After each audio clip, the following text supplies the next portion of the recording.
In a wild interview nearly 20 years ago, famous hedge fund manager and Wall Street propagandist Jim Cramer went totally off the rails and described exactly how whales manipulate markets by causing short-term volatility with large sell orders, then spreading a narrative through the media that will take the market in the direction that they want it to go.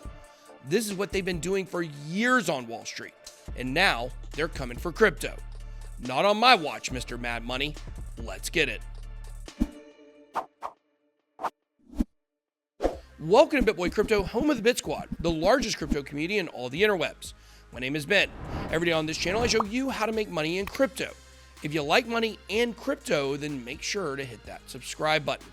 Today, we're going to be talking about market manipulation and taking a look at an old interview where Jim Cramer gave a detailed description of just how institutions manipulate the emotions of the public and retail investors to kick off a buying or selling frenzy when it's convenient for the whales. Have you ever noticed how often institutional players change their mind about crypto and how they always have the same opinion at the same time? Whether it's banks like JP Morgan or news outlets like CNBC, they all seem to be pushing the same narratives. And more often than not, retail investors would be worse off if they traded on these signals. Maybe there's a reason for this though. Perhaps retail investors are intended to be the bag holders of institutional firms who have more money, better access to complex financial instruments, and a direct line to media organizations who are desperate for a scoop to make their headlines pop, the original clickbaiters. In a 2006 interview with an independent media channel called Wall Street Confidential, Jim Cramer went off script to describe a situation much like this, where hedge funds like his use their money to set massive sell orders so they can spark fear in the markets before calling up CNBC playing a negative story about the stock they're trying to move. Well, now, nearly 20 years later, Cramer has had his own show on CNBC where he pushes retail investors to make bad decisions pretty much all the time. When it comes to crypto, he flip-flops on a regular basis, going along with whatever narrative is popular with Goldman Sachs, BlackRock, or JP Morgan. And as we know, those narratives change a lot. So many of the stories that we see come out about crypto are not intended to inform people. They're intended to play with our emotions. The media is being used as a tool to move market sentiment. But don't take my word for it. Listen to what Cramer has to say. You've really got to control the market. You can't let it lift. When you get a research in motion, it's really important to use a lot of your firepower to knock that down because it's the fulcrum of the market today. I mean, that's a fabulous thing. The great thing about the market is it has nothing to do with the actual stocks. Right.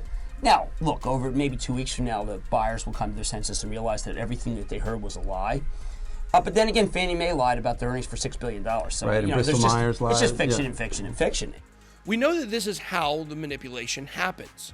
We talk about it all the time on this channel, but what is really shocking here is that he was brazen enough to get on camera and describe all of his illegal and unethical behavior so casually. It's as if he feels like he's untouchable, and maybe he is. A few months before this infamous video was recorded, Cramer and a number of other financial journalists were served with subpoenas from the SEC over allegations of market manipulation. Patrick Byrne, the founder of Overstock.com and an early crypto adopter, accused Cramer of colluding with short sellers and a data firm called Gradient Analytics to send the stock of his company lower using media FUD. Cramer and the other parties involved simply refused to comply with subpoenas, and the SEC decided not to take any further action. Refused to comply with the YouTube algorithm and hit that subscribe button for us. At the time, though, Cramer insisted that he was just saving his viewers from investing in a bad stock that was losing its value. But he has made some very bad calls and led his audience astray in some very big ways over the years. His most notorious fail was telling his audience to keep their money in the investment firm Bear Stearns in the midst of the 2008 financial crisis, just days before the stock tanked and lost half of its value. Remember this, Jim? No. Bear Stearns is fine. Do not take your money out. This is really, look, if there's one takeaway other than a plus 400 somewhere, Bear Stearns is not in trouble. I mean, if anything, they're more likely to be taken over. Don't move your money from Bear. That's just being silly. In the aftermath of the crash, Cramer was grilled by another journalist about his comments, and his response was quite revealing. He admitted that he knew Bear Stearns stock was going to be essentially worthless, but claimed that his advice was not about the company's stock, but about the private accounts at the firm. According to Cramer, when he told his audience to keep their money in Bear Stearns, he was talking to people who had private accounts there, which is pretty much just high net worth individuals. Most of his viewers thought he was talking about the stock because that was what was relevant to them. In that moment, he made it very clear that his customer is not the retail investor, even though they make up the majority of his audience. I said the common stock was worthless on Friday as soon as the thing was at 36, because we then saw a look at the bonds. If you kept your money at Bear, you made out. You got the liquidity. I mean, look, keeping money at Bear I guess I could have caused a run on the bank and say, take your money out of Bear. I guess people could say, hold it. He's not saying, take your money out of Bear, keep your money in Bear. He's saying, buy the common stock. I mean, what the heck? You want me to say that? I cannot cause a run. A few months later, in October of 2008, Cramer went on the Today Show and told viewers to take all of their money out of the stock market for the next 5 years. The prediction didn't work out so well either. A few months later, the market bottomed out and began to rally. Then, 5 years later, the economy was doing much better than he predicted, with the S&P index up 58.7% through a time that he expected to be a massive bear market. Now, 58.7% may not sound like a lot if you've been into crypto for a while, but it's pretty significant in the traditional stonks market. This guy's calls have been so bad that the Wall Street Journal once reported that traders could make up to 25% yields in a single month just betting against his picks and doing the exact opposite of what he says. Be the opposite of Cramer. Make sure to smash that like button for us if you like these investigative videos. These figures, though, make it look like Jim Cramer is not a very good investor. Maybe that's true, but there could be a more sinister reason for why he's wrong so much. We need to consider the possibility that Cramer has been telling his audience to do one thing while doing another behind the scenes.